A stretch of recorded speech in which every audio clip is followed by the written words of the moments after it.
Yeah, well, neither should he. She'd seen him behind the wheel, and he was scary even when there wasn't snow. Honestly, what had she ever done to deserve inheriting him?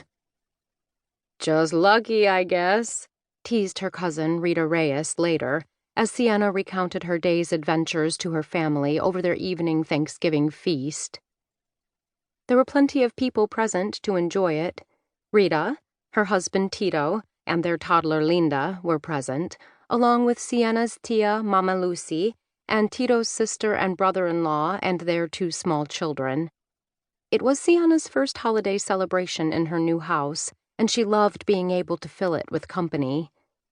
Especially on Thanksgiving, which was her favorite holiday.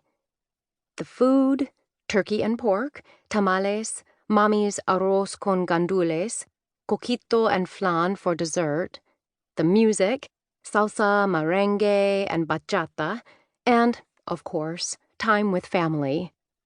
With her parents and 2 brothers still in L.A., it was a comfort to be able to have her aunt and cousin living in the same town. It was also nice to have them right here to complain to. No, wait, no complaining on Thanksgiving. She was simply venting. Justifiably venting. I mean, it's not like I meant to run over Mr. Cratchit's juniper bush. You didn't exactly get practice driving in snow down in L.A., Rita said consolingly. That man. She shook her head in disgust as she helped herself to more fruit salad. Neighbors should come with a warning label. This one should have, Sienna said. He shouldn't be allowed to have neighbors. He should be a hermit.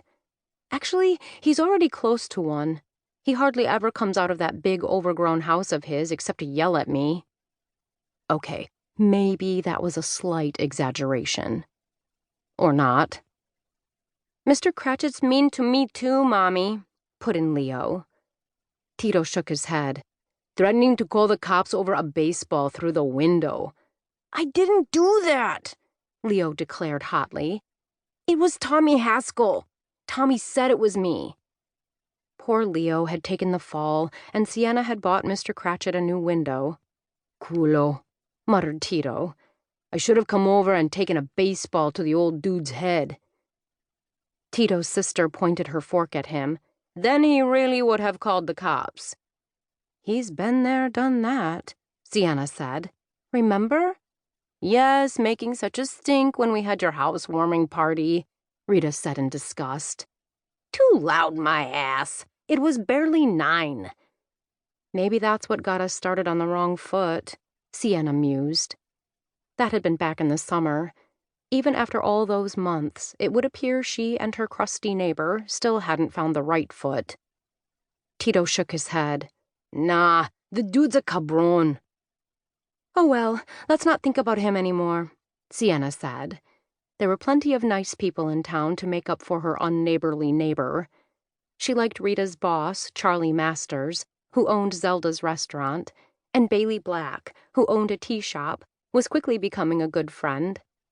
Pat York, her boss at Mountain Escape Books, was great, and Pat's friends had all taken her under their wings. Good idea, agreed Rita. Pass the tamales. Venting finished, Sienna went back to concentrating on counting her blessings. So she didn't have a husband. Who wanted a creep who walked away when the going got tough anyway?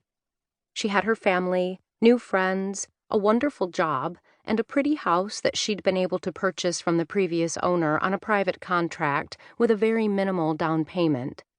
It wasn't as big as Cratchit's corner lot mansion, nobody's was, but it had 3 bedrooms, 2 baths, and a kitchen with lots of cupboard space, and it was all hers.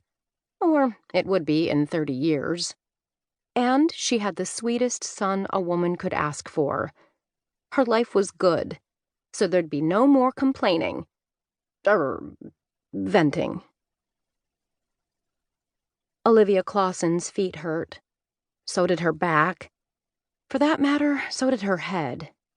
Serving Thanksgiving dinner to all her guests at the Icicle Creek Lodge was an exhausting undertaking, even with help. Thank God she'd had help. Although one particular helper, her new daughter-in-law, had been about